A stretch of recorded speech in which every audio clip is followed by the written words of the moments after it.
Bonjour à vous, aujourd'hui je voudrais vous parler du phylloxéra, ce petit puceron parasite de la vigne, dont je suis sûr que vous avez déjà entendu parler, parce qu'en général si vous dégustez un petit peu, dès qu'on aborde l'histoire viticole, le point clé qui revient à peu près sur tous les vignobles, c'est la notion de phylloxéra. Alors certes, on ne va pas parler ici de dégustation pure, mais c'est quand même une thématique qui est hyper importante à avoir en tête. Je vais vous donner en fait les grandes lignes du phylloxéra dans le contexte de l'arrivée du phylloxéra, son développement, les solutions qui ont été mises en place pour contrer le phylloxéra, et puis en quoi cette crise du phylloxéra, qui est la plus grande crise de l'histoire de la viticulture, elle a aussi conduit peut-être à la plus grande révolution, en tout cas la plus grande évolution de la viticulture, qu'est l'apparition des appellations. Donc c'est l'appellation qui permet en fait de protéger l'origine des vins. Je vais donc faire en sorte de vous donner ici l'essentiel en quelques minutes, toutes les grandes étapes à avoir en tête, et je vous répète, c'est important de les avoir en tête parce qu'à partir du moment où vous vous formez sur un vin, enfin sur un vignoble, sur une appellation, dès que vous abordez l'historique, c'est un petit peu le point commun qui revient à chaque fois. Je vais faire en sorte de vous donner en quelques minutes, en tout cas c'est le but, les principales sous-étapes, les principales étapes que vous devez avoir en tête sur le phylloxéra. Alors, premier truc à avoir en tête, on va voyager un petit peu dans le temps, on va dans la deuxième moitié du 19e siècle, vers 1850. Alors, j'ai noté quelques clés comme ça sur la feuille. Donc là, c'est la première partie, je ne sais pas si vous voyez bien, la viticulture en 1850. Et puis ensuite, on va voir l'arrivée du phylloxéra. Et puis on va avancer comme ça, pour voir ensuite l'arrivée des appellations. Donc voilà, je vous dis à chaque fois en quelques minutes sur chacun des points. Première chose, dans la deuxième moitié du 19e siècle, il faut savoir que la viticulture, elle est très présente en France. En France, on considère que sur la deuxième moitié du 19e siècle, il y a quand même un tiers des emplois qui sont liés, alors de manière indirecte aussi, pas forcément directement, mais qui sont liés au moins indirectement à la viticulture et au vin, et au commerce du vin. Donc c'est hyper important d'un point de vue économique. Et puis, dans la deuxième moitié du 19e siècle, même si le vin est très présent, on arrive vraiment sur une période qui devient peut-être la plus compliquée sur l'histoire de la viticulture, parce qu'il va y avoir plusieurs crises, plusieurs maladies.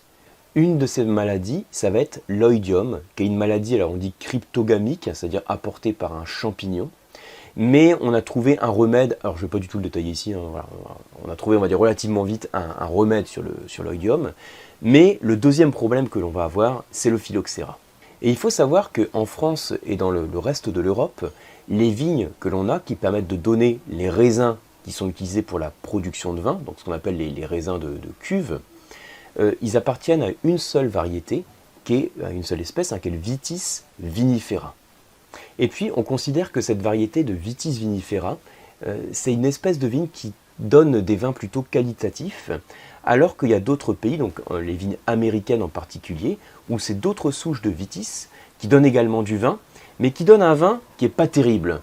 Alors quand je dis pas terrible, on considère que c'est un vin qui a un goût foxé. Donc le goût foxé, c'est lié à renard. Alors, je ne sais pas si vous avez déjà senti un renard.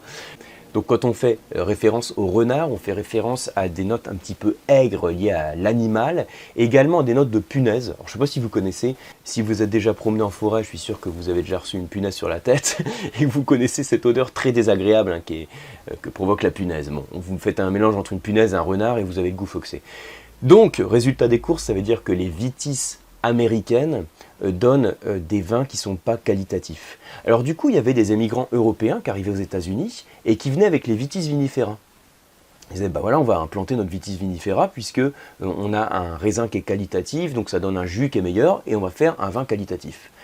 Manque de bol, aux États-Unis, vous avez en fait des maladies endémiques, donc qui sont présentes localement, comme le mildiou et le phylloxéra en particulier, mais les vitis américaines sont résistantes à ce type de maladie en particulier. Et donc le vitis vinifera qu'on importe aux États-Unis ne marche pas, dans le sens où il est décimé. Et donc notre phylloxéra, ce qui est donc un petit puceron parasite, je ne vous ai pas encore dit qu'il y avait derrière ce mot de phylloxéra, pardon, donc c'est un petit puceron parasite, un parasite de la vigne qui s'attaque à la vigne et qui va ensuite décimer le plant de vigne, pour faire simple.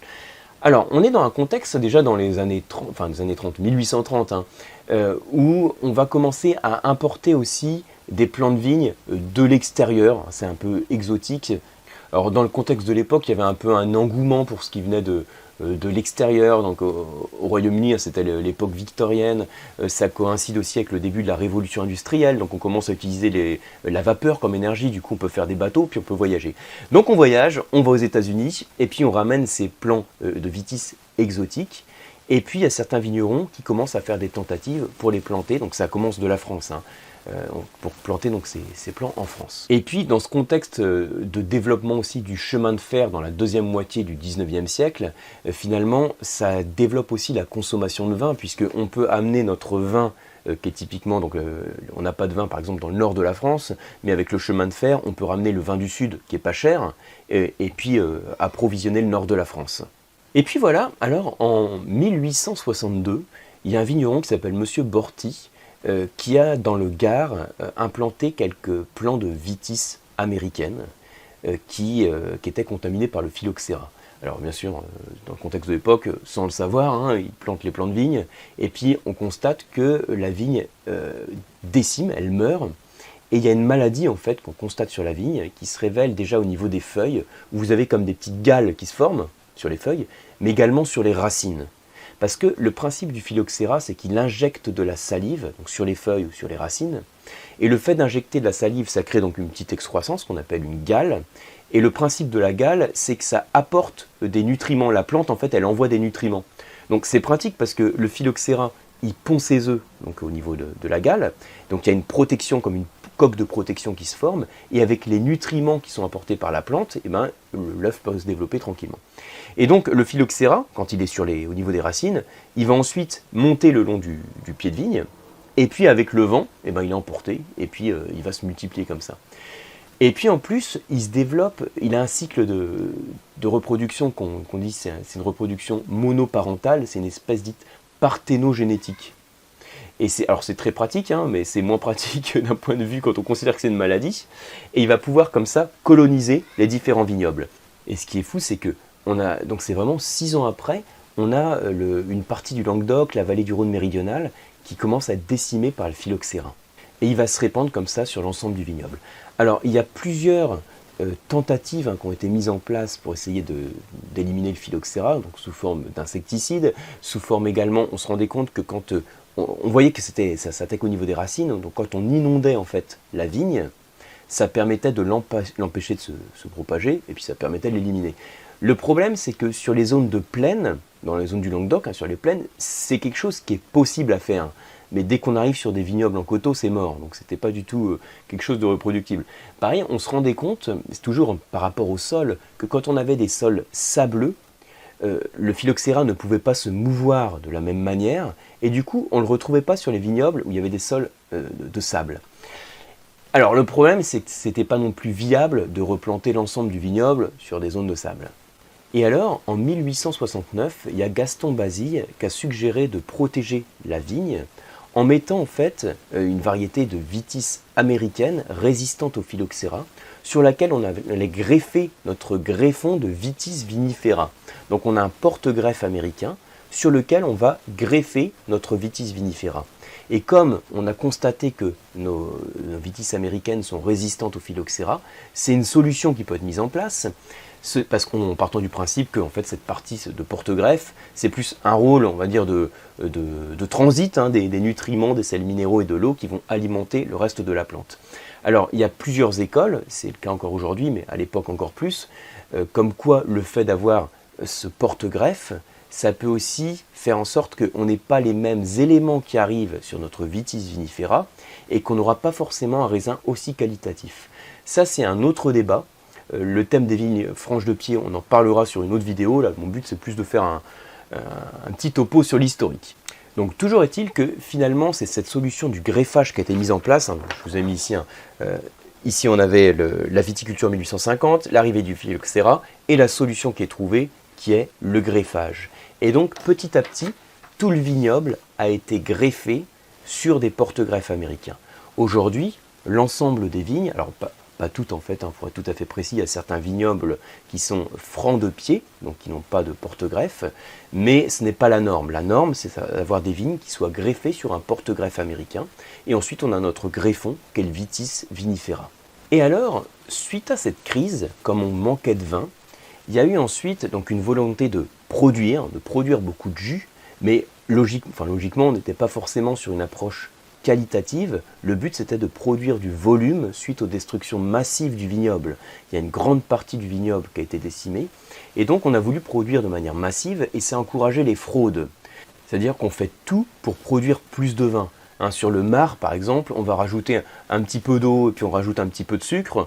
Tout ça, là où on a des levures qui sont encore actives, ça redémarre en fermentation, ça refait du jus, ce qu'on appelle la piquette. Il y a eu des vins de coupage, donc on est dans un contexte de surproduction, de fraude, et résultat des courses, ça provoque une chute des cours du vin.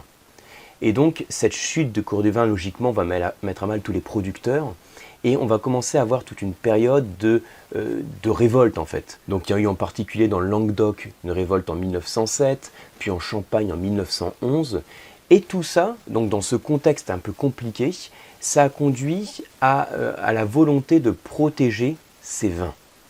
Et pour protéger ces vins, on a créé le concept d'appellation. Et le concept d'appellation a été créé dès 1919 pour garantir l'origine du vin. Et donc c'est une première étape pour garantir l'origine. Et ensuite on est allé plus loin sur la protection avec la création en 1935 de l'INAO comme Institut National des Appellations d'Origine. Et là pour le coup c'est plus seulement l'origine géographique qu'on protège, c'est aussi toutes les conditions de viticulture, d'élevage, les conditions de production de manière générale et l'utilisation des cépages. Donc on voit qu'on a eu plusieurs phases finalement qui ont été engagées par cette grande crise qu'on a eue. Une crise donc, du phylloxéra qui a entraîné ensuite, une fois qu'on a trouvé la solution, une surproduction, des fraudes, c'est un peu ça le cheminement, des surproductions, des fraudes, une chute des cours et donc une volonté de protéger les vins. Et aujourd'hui, les appellations qu'on a, on utilise des appellations pour différents produits, pour des fruits, pour des légumes, pour du fromage, etc. Elles ont pour origine la viticulture. C'est cette crise du phylloxéra qui finalement, indirectement, a provoqué un certain nombre d'étapes qui ont amené à la création des appellations. Et la création des appellations, donc c'est un truc génial parce que ça permet de protéger non seulement l'origine mais également toutes les conditions et donc de garantir la qualité du vin. À la base c'est ça, une appellation d'origine contrôlée, une AOC, c'est une garantie de qualité. Même si maintenant on peut débattre sur le fait qu'il y a des vins de pays, etc. qui sont meilleurs que des AOC. Mais là c'est pas du tout le débat de la vidéo. Là mon but c'est vraiment de revenir sur le cheminement historique. Donc voilà pour ce petit rappel historique, j'espère que ça vous a plu, que ça vous a parlé, que ça vous permet d'avoir un peu ces étapes en tête. Ça permet de voir que finalement derrière toute forme de crise, il y a toujours peut-être quelque part une opportunité parce que les appellations, si la plus grande crise de la viticulture, ça a été le phylloxéra, une des plus grosses évolutions, ça a été la mise en place des appellations. Merci à tous pour votre attention, je vous dis à très bientôt pour la prochaine leçon, et si ce n'est pas encore fait, rejoignez ma newsletter, vous avez le lien qui est juste sous la vidéo. À très bientôt.